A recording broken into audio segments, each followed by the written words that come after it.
শরীফুল ইসলাম নিজের ক্যারিয়ারে সেরা বোলিং করে চমক সৃষ্টি করেছেন। তিনি মাত্র 5 রানে 4 উইকেট নিয়ে নিজের বোলিং ক্যারিয়ারে এক নতুন মাইলফলক স্থাপন করেছেন। আর এই পারফরম্যান্সের জোরেই চিটাগাং কিংসের সিলেট স্ট্রাইকার্সকে বড় ব্যবধানে হারিয়ে পয়েন্ট টেবিলের শীর্ষ 2 এর দৌড়ে শক্ত অবস্থান নিয়েছে। এই ম্যাচটি ছিল চিটাগাং কিংসের জন্য একটি গুরুত্বপূর্ণ চ্যালেঞ্জ। মিরপুর শেরেবাংলা স্টেডিয়ামে 30 জানুয়ারি সিলেট স্ট্রাইকার্সের বিরুদ্ধে দুর্দান্ত পারফরম্যান্স উপহার দেন চিটাগাং কিংসের বোলাররা। তবে শরীফুল ইসলামের বোলিং ছিল একেবারে অনবদ্য। শরীফুল মাত্র 3.2 ওভারে 5 রানে 4 উইকেট নিয়ে সিলেট স্ট্রাইকার্সকে একেবারে ঘুরে দাঁড়ানোর সুযোগই দেননি। এর আগে তিনি 24 রান দিয়ে সর্বোচ্চ 4 উইকেট নিয়েছিলেন। তবে এদিনের পারফরম্যান্স ছিল তার ক্যারিয়ারের সেরা। শরীফুলের এই ভয়ঙ্কর বোলিংয়ে সিলেটের ব্যাটিং লাইন আপ পুরোপুরি ভেঙে পড়ে। কেবল 15.2 ওভারে 100 রানে অল আউট হয়ে যায় সিলেট।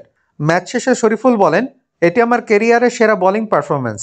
তবে দলের জয়টাই আমার কাছে সবচেয়ে গুরুত্বপূর্ণ। বিশ্ব ক্রিকেটে এমন পারফরম্যান্স যে কোনো বোলারের জন্য গর্বের বিষয়।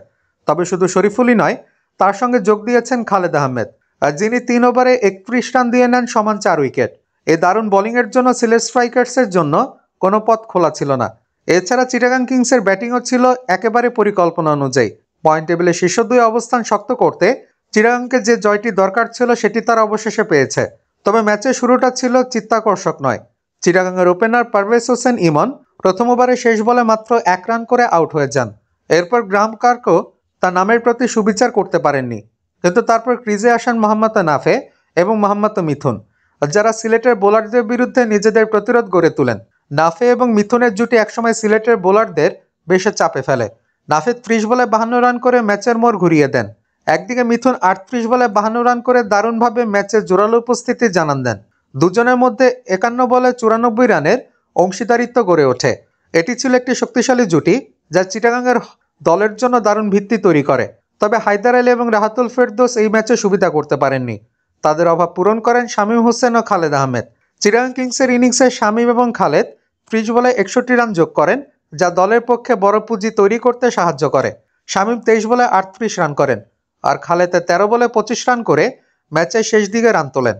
এটি ছিল একটি দারুণ পারফরম্যান্স যা চিটাগাংকে 196 রানের লক্ষ্য তৈরি করতে সাহায্য করে। কিন্তু সিলেট স্ট্রাইকার্সের বোলিংয়ের মধ্যে তানজিম হাসান সাকিব ছিলেন একমাত্র যিনি একটু আশা জাগিয়েছিলেন। তিনি 4 ওভারে 37 রান দিয়ে 4 উইকেট নেন।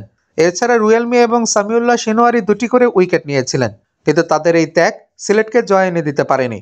অবশেষে চিটাগাং কিংসের 96 রানের বিশাল জয় তাদের পয়েন্ট টেবিলে 14 পয়েন্ট হয়ে গেছে এবং তারা শীর্ষ 2-এ থাকার সুযোগ পেয়েছে। সিলেট স্ট্রাইকার্সে কেউই 20-এর বেশি রান করতে পারেননি। সর্বোচ্চ রান করেন জাকির হাসান, যিনি 19 রান করেন। এরপর রনি তালুকদার এবং জাকির আলী 17 রান করে। এটি ছিল তাদের ব্যাটিংয়ের সর্বোচ্চ অবদান। এখন প্রশ্ন হচ্ছে, চিটাগাং কিংসের এই জয়ের পর তারা পরবর্তী ম্যাচগুলোতে কেমন পারফর্ম করবে? শীর্ষ 2-এর অবস্থান ধরে রাখতে তাদের আরও কঠিন ম্যাচের মুখোমুখি হতে হবে। তবে শরীফুল ইসলাম এবং খালেদ আহমেদের বোলিং ফর্ম এবং নাফিয়া মিথুনের ব্যাটিং যদি ধারাবাহিক থাকে, তাহলে চিটাগাং কিংসের জন্য খেতাব জেতার স্বপ্ন আরও বাস্তব হবে। এই ম্যাচে শরীফুল ইসলামের দুর্দান্ত বোলিং পারফরম্যান্স এবং চিটাগাং কিংসের দলের সামগ্রিক সমন্বয় তাদের জয়ের পেছনে প্রধান কারণ। এই ম্যাচ থেকে শিক্ষা নিতে হবে যে কোনো ম্যাচই শেষ নয় যতক্ষণ না শেষ বলটি হয়ে যায়। চিটাগাং কিংস তাদের রান রেট এবং পয়েন্ট টেবিলের শীর্ষে যাওয়ার পরিকল্পনায় যে বাড়তি চাপ সৃষ্টি করেছে তা খুবই গুরুত্বপূর্ণ।